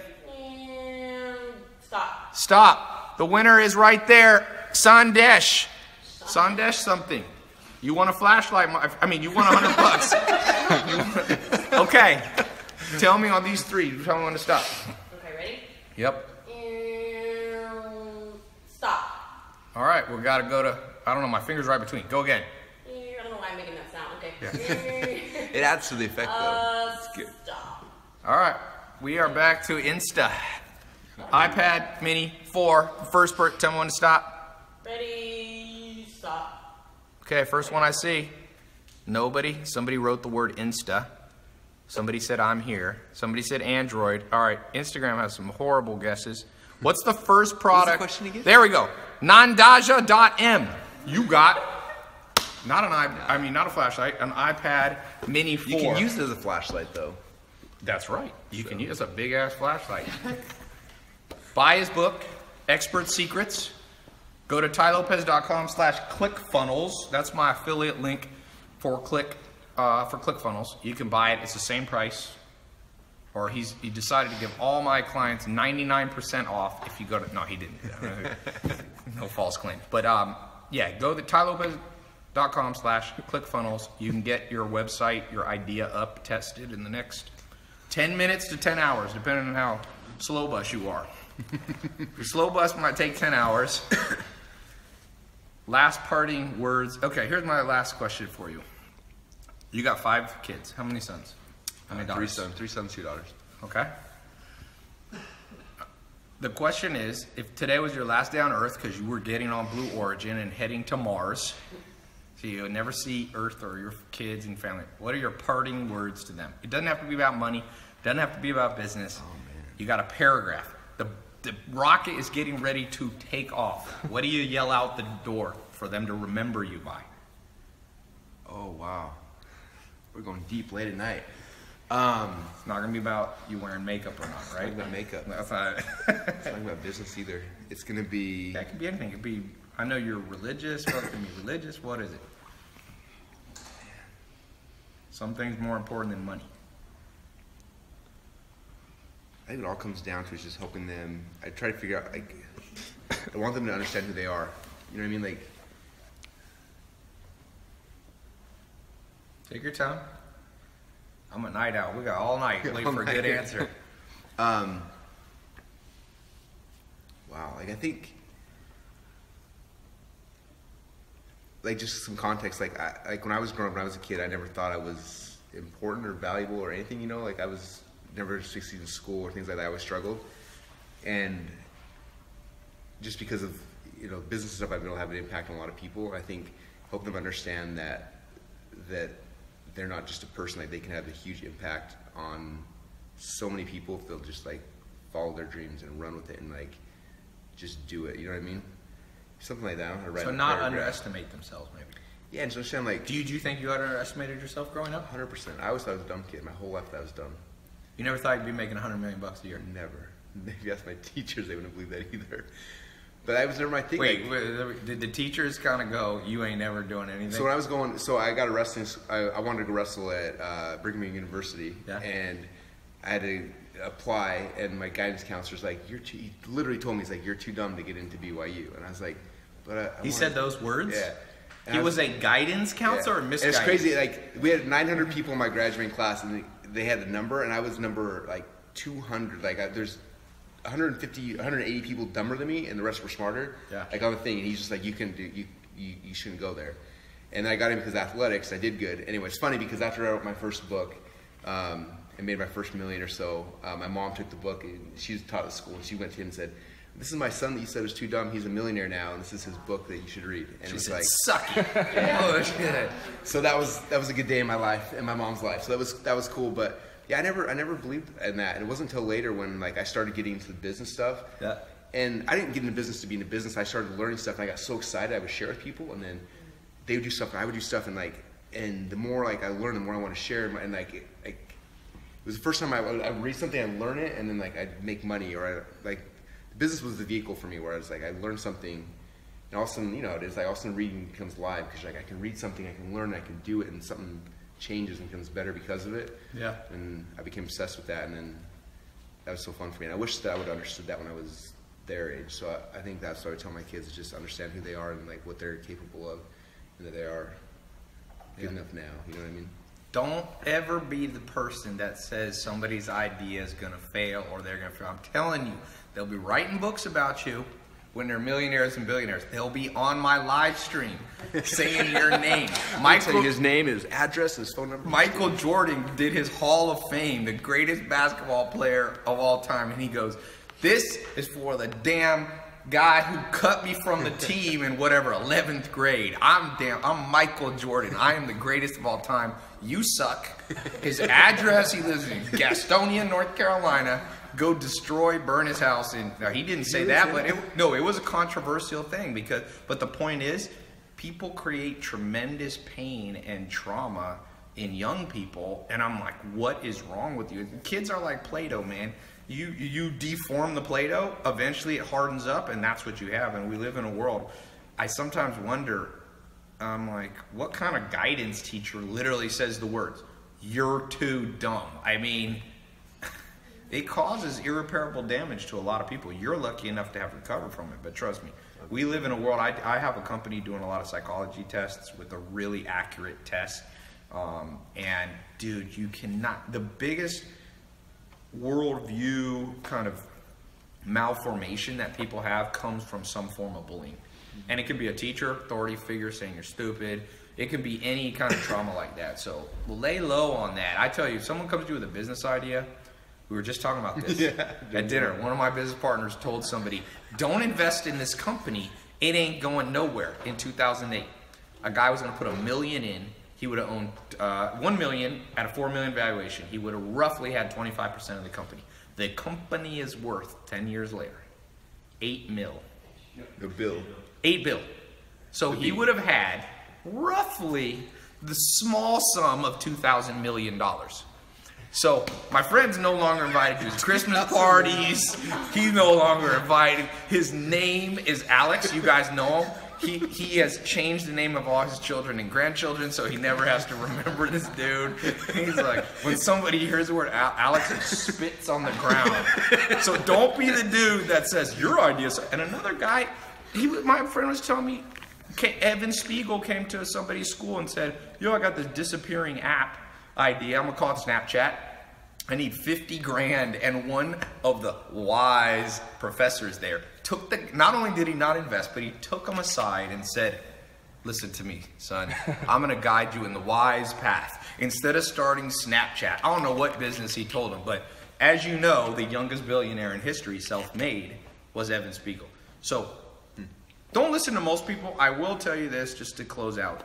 There is a time when people are going to give you negative advice that's right. So because people don't agree with you, don't always go, well, I'm Evan Spiegel and people are telling me no. It depends. This is how I look at it. If a qualified person who has your interests at heart, that's the two components.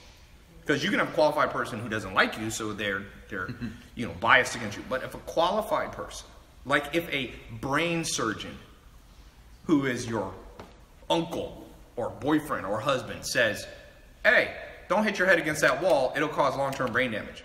Listen to them. But if they don't know what they're talking about, or they don't really care about you and they care about themselves, you gotta just ignore it. So you gotta surround yourself with qualified people who really have your best interests at heart. People are non-exploitative. We live in a world of where there's three traits: narcissism, Machiavellianism, and psychotic behavior, which are highly exploitative.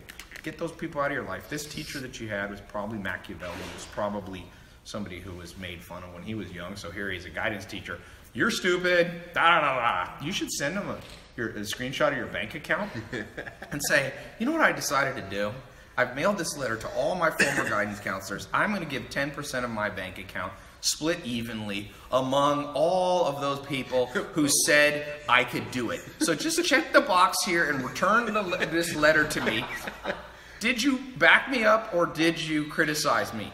And then send it and make him, he'll have to, and say, if you check the box and admit you criticized me, I will send you $10,000. Just to see if they do, and you have to sign your name, put a little mugshot where you're looking all depressed. Get the guy, get a little vengeance. If I get that, we can come back here and like broadcast the live world. All right. Yes, for 10 grand, that guy might be, anyway, vengeance isn't good. Okay. Thanks so much for being here. This was awesome, my man. Thanks for having me, man. For those of you listening, tylopez.com/clickfunnels. And yeah, we're out. Awesome. Thanks, everybody. This is the part. Now you can get the outtake where we fall in the pond. Yeah. You should do a fake outtake. You should do a fake outtake, man. Be like Michael Scott in The Office, fall in the pond.